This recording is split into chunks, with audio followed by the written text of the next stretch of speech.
കേരളത്തിൽ ഇന്ന് ഒരു പണിമുടക്ക് നടന്നു. ജീവനക്കാരുടെ പണിമുടക്കാണ്. രാവിലെ മാധ്യമങ്ങൾ അതൊന്ന് പൊലിപ്പിക്കാൻ ശ്രമിച്ചിരുന്നു. പണിമുടക്ക് സംഘർഷം, ഭരണപക്ഷ യൂണിയനുകൾ പ്രതിപക്ഷ യൂണിയനുകളുമായി ഏറ്റുമുട്ടുന്നു തുടങ്ങി വാർത്തകൾ നൽകി, ബ്രേക്കിംഗ് ന്യൂസുകൾ നൽകി ഒന്ന് പൊലിപ്പിക്കാൻ നമ്മുടെ ദൃശ്യമാധ്യമങ്ങൾ രാവിലെ മുതൽ തന്നെ ശ്രമിച്ചിരുന്നു. അപ്പോൾ തന്നെ ആ ദൃശ്യങ്ങളിൽ നാം കണ്ടതാണ്, കൊടിപിടിച്ച് സമരം ചെയ്യാനെത്തിയിരിക്കുന്നത് വിരൽ എണ്ണാവുന്നവർ മാത്രം. നൂറുകണക്കിന് ജീവനക്കാർ സെക്രട്ടേറിയറ്റിലേക്ക് കയറി ചെല്ലുന്നു. പുറത്ത് 10-15 പേർ കൊടിപിടിച്ച് മുദ്രാവാക്യം വിളിച്ചുകൊണ്ടിരിക്കുന്നു. അതിനിടയിൽ ഒരു ജീവനക്കാരനെ തടയുന്നു, കൂക്കി വിളിക്കുന്നു, ബഹളം വയ്ക്കുന്നു. ഈ സംഭവത്തിന് ശേഷം സെക്രട്ടേറിയറ്റിൽ നിന്ന് സമരത്തിൽ പങ്കെടുക്കാത്ത ഒരു കൂട്ടം ജീവനക്കാർ ഇറങ്ങി വരികയും സമരത്തിൽ പങ്കെടുക്കുന്നവരുമായി വാക്കേറ്റമുണ്ടാകുകയും ചെയ്യുന്നു. ആ സമയത്ത് വലിയ വാർത്ത വന്നു, സെക്രട്ടേറിയറ്റ് മുന്നിൽ സംഘർഷം എന്നൊക്കെ പറഞ്ഞ് ബ്രേക്കിംഗ് ന്യൂസുകൾ വന്നു, ലൈവ് ഷോകൾ ഉണ്ടായിരുന്നു. അങ്ങനെ ഇതൊന്ന് പൊലിപ്പിച്ചെടുക്കാൻ മാധ്യമങ്ങൾ നന്നായി ശ്രമിക്കുകയും ചെയ്തു. പക്ഷേ എവിടെയും എത്തിയില്ല. ഒരു 10 മിനിറ്റിനകം ആ സംഘർഷം എല്ലാം അവസാനിക്കുകയും ചെയ്തിരുന്നു. പിന്നീട് സമരം തുടർന്നു. സമരം വലിയ വിജയമാണ് എന്നാണ് പ്രതിപക്ഷ യൂണിയനുകൾ അവകാശപ്പെടുന്നത്. സെക്രട്ടേറിയറ്റിലെയും അതുപോലെ കേരളത്തിലെ അങ്ങോളം ഇങ്ങോളമുള്ള വിവിധ സർക്കാർ ഓഫീസുകളിലെയും ഹാജർ നില ഏതാണ്ട് പുറത്തു വന്നിട്ടുണ്ട്. കൃത്യം കണക്ക് വന്നിട്ടില്ല. എന്നാൽ സെക്രട്ടേറിയറ്റിലെ കൃത്യം കണക്ക് പുറത്തു വന്നു. സെക്രട്ടേറിയറ്റ് ആണല്ലോ സമരത്തിന്റെ ഒരു സ്ഥിരാ കേന്ദ്രം എന്ന് പറയുന്നത്.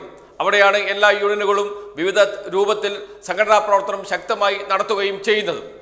ഭരണപക്ഷ യൂണിയനുകളുണ്ട്, പ്രതിപക്ഷ യൂണിയനുകളുമുണ്ട്. പ്രതിപക്ഷ യൂണിയനുകൾ എന്ന് പറഞ്ഞാൽ കോൺഗ്രസ് നേതൃത്വം കൊടുക്കുന്ന പ്രതിപക്ഷ യൂണിയനുകൾ, അതോടൊപ്പം തന്നെ CPIM-ന്റെ സംഘടന നേതൃത്വം കൊടുക്കുന്ന ഭരണപക്ഷ യൂണിയനുമുണ്ട്. അതിൽ ഏറ്റവും ശക്തം Kerala secretariat employees association KSE കാണും. ഇങ്ങനെയാണ് സെക്രട്ടേറിയറ്റിലെ സംഘടനാ സംവിധാനം തന്നെ നിലനിൽക്കുന്നത്. അവിടെ എത്ര പേർ ഹാജരായി എന്നതാണ് ഇന്ന് അന്വേഷിച്ചത്. അപ്പോൾ കിട്ടിയ വിവരമനുസരിച്ച് ഇന്നലെ അവിടെ സെക്രട്ടേറിയറ്റിൽ ആകെ ഹാജരായ ജീവനക്കാരുടെ എണ്ണമാണ് പറഞ്ഞത് 3879. അതിൽ ലീവ് എടുത്തവരുണ്ടാകും. അതുകൂടാതെയാണ് ഹാജരായ പഞ്ച് ചെയ്ത ജീവനക്കാരുടെ എണ്ണമാണ് പറഞ്ഞത് 3879. അത് ഇന്നലെ. ഇന്നത്തെ ദിവസം പഞ്ച് ചെയ്ത ജീവനക്കാരുടെ എണ്ണം 3711. ഇന്നലെ 3879, ഇന്ന് 3711. വ്യത്യാസം 168. എന്ന് വെച്ചാൽ 168 പേരാണ് പണിമുടക്കിയത് എന്ന് പോലും ഉറപ്പിക്കാൻ കഴിയില്ല. അത് ലീവ് എത്രയുണ്ട് എന്നുകൂടി, ഇന്ന് ലീവ് എടുത്തവർ ആരൊക്കെയാണ് എന്നുകൂടി കണക്കാക്കിയാൽ മാത്രമേ ഈ 168 പേർ പണിമുടക്കിയവരാണോ എന്ന് അറിയാൻ കഴിയുകയുള്ളൂ. അതാണ് സെക്രട്ടേറിയറ്റിന്റെ അവസ്ഥ. എന്ന് വെച്ചാൽ പരിപൂർണമായും ജീവനക്കാർ സമരത്തെ തള്ളിപ്പറഞ്ഞിരിക്കുന്നു. ഈ സമരം പൂർണ്ണ പരാജയമാണ് സെക്രട്ടേറിയറ്റിനെ സംബന്ധിച്ച്. ഇനി സെക്രട്ടേറിയറ്റിന് പുറത്ത് തിരുവനന്തപുരം മുതൽ കാസർഗോഡ് വരെയുള്ള സർക്കാർ ഓഫീസുകളുണ്ട്. ആ സർക്കാർ ഓഫീസുകളുടെ മൊത്തത്തിലുള്ള ഓരോ ഓഫീസിലും വ്യത്യസ്ത തരത്തിലായിരിക്കും ജീവനക്കാർ ജോലിക്ക് ഹാജരായിട്ടുണ്ടാകുക. എന്നാൽ മൊത്തം കണക്കനുസരിച്ച് ഏകദേശം 94% ജീവനക്കാർ ഇന്ന് ഹാജരായിട്ടുണ്ട്. പണിമുടക്ക് പൂർണ്ണമായും തള്ളിക്കളഞ്ഞിരിക്കുന്നു എന്നതാണ് ഇപ്പോൾ പുറത്തു വന്ന കണക്കുകൾ തന്നെ നമ്മോട് പറയുന്നത്. എന്ന് വെച്ചാൽ ഈ പണിമുടക്ക് പ്രതിപക്ഷ യൂണിയനുകൾ നടത്തിയ, പ്രതിപക്ഷ സർക്കാർ ജീവനക്കാർ നടത്തിയ ഈ പണിമുടക്ക് പൂർണ്ണമായും പരാജയപ്പെട്ടു എന്ന് പറയേണ്ടി വരുന്നതിൽ ഖേദമുണ്ട്. കാരണം സമരങ്ങളൊന്നും അങ്ങനെ ദയനീയമായി പരാജയപ്പെട്ടു പോകരുത്. പ്രതിഷേധം അറിയിക്കാനുള്ള അവരുടെ അവകാശം സംരക്ഷിക്കപ്പെടണം. അത് എന്തൊക്കെ ആവശ്യത്തിന് വേണ്ടിയായാലും അത് ഏറ്റെടുക്കാൻ വലിയൊരു വിഭാഗം ജനങ്ങൾ ഏത് വിഭാഗത്തിന് വേണ്ടിയിട്ടാണോ സമരം ചെയ്തത് ആ വിഭാഗത്തിലെ ജീവനക്കാർ ഉണ്ടാകണം. അങ്ങനെ ഉണ്ടായില്ല എന്ന് വെച്ചാൽ ഇവർ മുന്നോട്ട് വെച്ച ആവശ്യം ജനകീയ ആവശ്യമല്ല, എന്ന് വെച്ചാൽ ജീവനക്കാരുടെ ആവശ്യമല്ല എന്ന് ജീവനക്കാർ തന്നെ മനസ്സിലാക്കുകയും അത് തള്ളിക്കളയുകയും ചെയ്തിരിക്കുന്നു എന്നതാണ് ഏറ്റവും ഒടുവിലത്തെ കണക്കുകൾ പറയുന്നത്. ഈ സെക്രട്ടേറിയറ്റിൽ മാത്രം ഇന്നലെ ജോലിക്ക് ഹാജരായ ജീവനക്കാരും ഇന്ന് ജോലിക്ക് ഹാജരായ ജീവനക്കാരും തമ്മിലുള്ള വ്യത്യാസം 168 എന്ന് വെച്ചാൽ സെക്രട്ടേറിയറ്റ് സാധാരണ പോലെ തന്നെ പ്രവർത്തിച്ചു. അത് സെക്രട്ടേറിയറ്റിൽ ഇന്ന് പോയ എല്ലാവർക്കും മനസ്സിലാകുന്ന കാര്യവുമാണ്. ആ സെക്രട്ടേറിയറ്റ് സാധാരണ പോലെ തന്നെ പ്രവർത്തിച്ചു എന്നതാണ് വസ്തുത. സെക്രട്ടേറിയറ്റിന് പുറത്തുള്ള ഓഫീസുകളിലും സമരം ഒരു തരത്തിലും അവിടുത്തെ പ്രവർത്തനത്തെ ബാധിച്ചില്ല. 94% ജീവനക്കാർ ഇന്ന് ഹാജരാകുകയും ചെയ്തു. എന്ന് വെച്ചാൽ ഈ സമരം പൂർണ്ണമായും പരാജയപ്പെട്ടു എന്ന് പറയേണ്ടി വരും. ഇത് UDF-നെ സംബന്ധിച്ചിടത്തോളം അല്ലെങ്കിൽ പ്രതിപക്ഷത്തെ സംബന്ധിച്ചിടത്തോളം ആദ്യത്തെ അനുഭവമല്ല. നേരത്തെ സർക്കാർ നവകേരള സദസ്സ് സംഘടിപ്പിച്ചിരുന്നു. നവകേരള സദസ്സ് എന്ന് പറയുമ്പോൾ പ്രത്യേകിച്ച് പറയേണ്ട കാര്യമില്ല, എല്ലാവരുടെ മനസ്സിലുമുണ്ട് അത് എന്തായിരുന്നു എന്ന്. 140 മണ്ഡലങ്ങളിലൂടെയും മന്ത്രിമാർ സഞ്ചരിക്കുന്ന ഒരു ബൃഹത്തായ പരിപാടിയായിരുന്നു നവകേരള സദസ്സ്. ആ സമയത്ത് അത് ബഹിഷ്കരിച്ചുകൊണ്ട് കുറ്റവിചാരണ സദസ്സുകൾ, സർക്കാരിന്റെ തെറ്റുകൾ, സർക്കാരിന്റെ ജനദ്രോഹ നടപടികൾ തുറന്നു കാട്ടാൻ UDF പ്രഖ്യാപിച്ചതാണ് കുറ്റവിചാരണ സദസ്സുകൾ. ആ കുറ്റവിചാരണ സദസ്സുകൾ 140 മണ്ഡലങ്ങളിൽ നടന്നില്ല എന്ന വിവരവും അടുത്ത കാലത്താണ് പുറത്തു വന്നത്. നടന്ന ഇടത്തോ പങ്കെടുത്തത് 100-ൽ കുറവ് ആൾക്കാർ മാത്രം. എന്ന് വെച്ചാൽ നവകേരള സദസ്സിൽ 25,000-ഓളം ആളുകൾ പങ്കെടുത്തുകൊണ്ടിരിക്കുന്ന ഘട്ടത്തിലാണ് ആ മണ്ഡലത്തിലെ കുറ്റവിചാരണ സദസ്സിൽ 100-ലധികം ആളുകൾ, മാക്സിമം ഏറ്റവും അധികം പോയാൽ 1000 പേരിൽ താഴെ മാത്രമേ പങ്കെടുത്തിട്ടുള്ളൂ എന്ന് ഓരോ നവകേരള സദസ്സിലെയും ദൃശ്യങ്ങൾ പിന്നീട് പുറത്തു വരികയും ചെയ്തിരുന്നു. അത് കണ്ടാൽ നമുക്ക് മനസ്സിലാകും. അങ്ങനെ കുറ്റവിചാരണ സദസ്സ് UDF നടത്തിയ വലിയ ആഘോഷമായി UDF നടത്തുമെന്ന് പറഞ്ഞ നവകേരള സദസ്സിന് ബദലായി ജനങ്ങളെ അണിനിരത്തിക്കൊണ്ട് കുറ്റവിചാരണ സദസ്സ് ഈ സർക്കാരിനെതിരെ സംഘടിപ്പിക്കും എന്നൊക്കെ പറഞ്ഞ് ആരംഭിച്ച കുറ്റവിചാരണ സദസ്സ് അമ്പേ പരാജയപ്പെട്ടു പോയതും നാം കണ്ടതാണ്.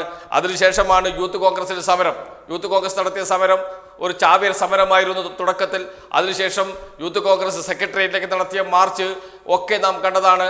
എന്നാൽ ആ മാർച്ചും സമരവും ഒക്കെ ആരാണ് വിജയിപ്പിച്ചത്? ആളുകളുടെ പങ്കാളിത്തമില്ലാതെ നടന്ന സമരങ്ങളെ കേരളത്തിലെ മാധ്യമങ്ങൾ സർക്കാരിനെതിരെ വലിയ പ്രതിഷേധമാണ് എന്ന് വരുത്തി തീർക്കാൻ വലിയ പ്രചാരണം നൽകി നടത്തിയ സമരം, യൂത്ത് കോൺഗ്രസ് സമരവും നാം കണ്ടതാണ്. അതിൻ്റെ ആളുകളുടെ പങ്കാളിത്തവും നാം കണ്ടതാണ്. അതിനൊരു ഘട്ടത്തിലാണ് DGP ഓഫീസിലേക്ക് മാർച്ച് നടത്തിയത്. ഒരൊറ്റ ടിയർ ഗ്യാസ് ഷെല്ല് പൊട്ടിച്ചപ്പോൾ KPCC പ്രസിഡന്റ് അടക്കം ഓടി രക്ഷപ്പെട്ടതും നാം കണ്ടതാണ്. ആ സമരം എങ്ങനെ അവസാനിച്ചു എന്നത് നമുക്കറിയാം. പക്ഷേ മാധ്യമങ്ങൾ ആ സമരത്തിന് നൽകിയ പ്രാധാന്യം എത്രമാത്രമാണ് എന്ന് പറഞ്ഞത്, അതിനെ കുറ്റപ്പെടുത്തിക്കൊണ്ട് രംഗത്ത് വന്നത് DYFI നേതാക്കളായിരുന്നു. ലക്ഷക്കണക്കിന് ആളുകളെ പങ്കെടുപ്പിച്ചുകൊണ്ട് കേരളത്തിൽ സംഘടിപ്പിച്ച മനുഷ്യ ചങ്ങലയ്ക്ക് മാധ്യമങ്ങൾ നൽകിയ പ്രാധാന്യവും യൂത്ത് കോൺഗ്രസ് സമരത്തിന് മാധ്യമങ്ങൾ നൽകിയ പ്രാധാന്യവും ഒന്ന് താരതമ്യം ചെയ്ത് നോക്കിയാൽ മതി. എന്താണ് മാധ്യമങ്ങളുടെ ഇപ്പോഴത്തെ മനസ്സ്, എന്താണ് അവരുടെ രീതി, എന്താണ് അവരുടെ പദ്ധതി എന്ന് കൃത്യമായി മനസ്സിലാകും എന്ന് പറഞ്ഞത് DYFIയുടെ നേതാക്കൾ തന്നെയാണ്. ഒരു വാർത്താ സമ്മേളനത്തിൽ മാധ്യമ പ്രവർത്തകരുടെ മുഖത്തു നോക്കി. അതിനുശേഷമാണ് ഇപ്പോൾ നടന്നുകൊണ്ടിരിക്കുന്നുണ്ട് മറ്റൊരു സമരം, KSU സമരം. ആരെങ്കിലും അറിയുന്നുണ്ടോ എന്നറിയില്ല. എന്താണ് പ്രശ്നം? ചോദ്യപേപ്പർ, മോഡൽ പരീക്ഷയുടെ ചോദ്യപേപ്പർ അച്ചടിച്ച് നൽകിയതിന് 10 രൂപ വീതം വിദ്യാർത്ഥികളിൽ നിന്ന് ശേഖരിക്കുന്നു. അത് തെറ്റാണ് എന്ന് പറഞ്ഞുകൊണ്ട് സമരം നടത്തിക്കൊണ്ടിരിക്കുകയാണ് ഇപ്പോഴും. പക്ഷേ ആ ഉത്തരവ് ഇറങ്ങിയത് എപ്പോഴാണ്? മുൻ UDF സർക്കാരിന്റെ കാലത്താണ്, അബ്ദുൾ റബ്ബിന്റെ കാലത്താണ് എന്ന് ആ ഉത്തരവിന്റെ പകർപ്പ് ഉയർത്തിക്കാട്ടി വിദ്യാഭ്യാസ മന്ത്രി V ശിവൻകുട്ടി തന്നെ വാർത്താ സമ്മേളനം നടത്തി പറഞ്ഞു, ഇത് ഞങ്ങളുടെ കാലത്ത് ഉള്ളതല്ല, തീരുമാനമെടുത്തത് UDFന്റെ കാലത്താണ്. അബ്ദുൾ റബ്ബായിരുന്നു അന്ന് വിദ്യാഭ്യാസ മന്ത്രി, ലീഗിന്റെ മന്ത്രിയായിരുന്നു എന്ന്. അന്ന് ലീഗ് മന്ത്രിക്കെതിരെ സമരം ചെയ്യാത്ത KSUക്കാർ ഇപ്പോൾ സമരരംഗത്ത് ഇറങ്ങിയിട്ടുണ്ട്. അത് എങ്കിലും സർക്കാരിനെതിരെ എങ്ങനെയെങ്കിലും തിരിച്ചു കൊണ്ടുവരുവാൻ കഴിയുമോ എന്നാണ് ഇപ്പോൾ KSU നോക്കിക്കൊണ്ടിരിക്കുന്നത്. ഏതാനും പേരെ ഇതൊക്കെ കാട്ടിക്കൂട്ടി അതിന് മാധ്യമങ്ങൾ നൽകുന്ന പ്രാധാന്യമൊക്കെ എടുത്തു വെച്ച് എന്തോ പ്രശ്നമുണ്ട് എന്ന തോന്നൽ ജനങ്ങളിൽ ഉണ്ടാക്കാൻ ഇത്തരം സമരങ്ങൾക്ക് മാധ്യമങ്ങൾ നൽകുന്ന പ്രാധാന്യത്തിലൂടെ കഴിയും എന്ന് അറിഞ്ഞുകൊണ്ട് തന്നെയാണ് അവർ അത്തരം സമരങ്ങൾ നടത്തുന്നത്. പക്ഷേ ഇത് കേരളമാണ്, മലയാളികളാണ്, അവരെ അങ്ങനെ എല്ലാ കാലവും വിഡ്ഢികളാക്കാൻ കഴിയില്ല എന്ന് എല്ലാവർക്കും അറിയുന്ന കാര്യം തന്നെയാണ്. അവിടെയാണ് UDF എല്ലാ കാലത്തും പരാജയപ്പെട്ടു പോകുന്നത്. അതുകൊണ്ട് തന്നെയാണ് അവർ നടത്തുന്ന എല്ലാ സമരങ്ങളും ഇങ്ങനെ പരാജയപ്പെട്ടു പോകുന്നത്. അങ്ങനെ പരാജയപ്പെട്ട UDFന്റെ സമരത്തിലെ ഒരു സമരവും കൂടി ഇന്ന് രേഖപ്പെടുത്തിയിരിക്കുന്നു. അത് UDF സംഘടനകളുടെ പണിമുടക്ക് സമരമാണ്.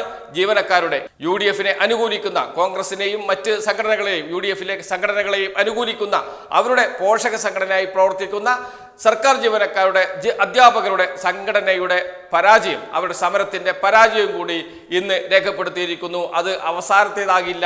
ഇനി നടക്കാൻ പോകുന്ന സമരങ്ങളെല്ലാം ആ പട്ടികയിൽ തന്നെ പെടും എന്ന കൃത്യമായ സൂചനയാണ് ഈ സമരങ്ങൾ നമ്മോട് പറയുന്നത്.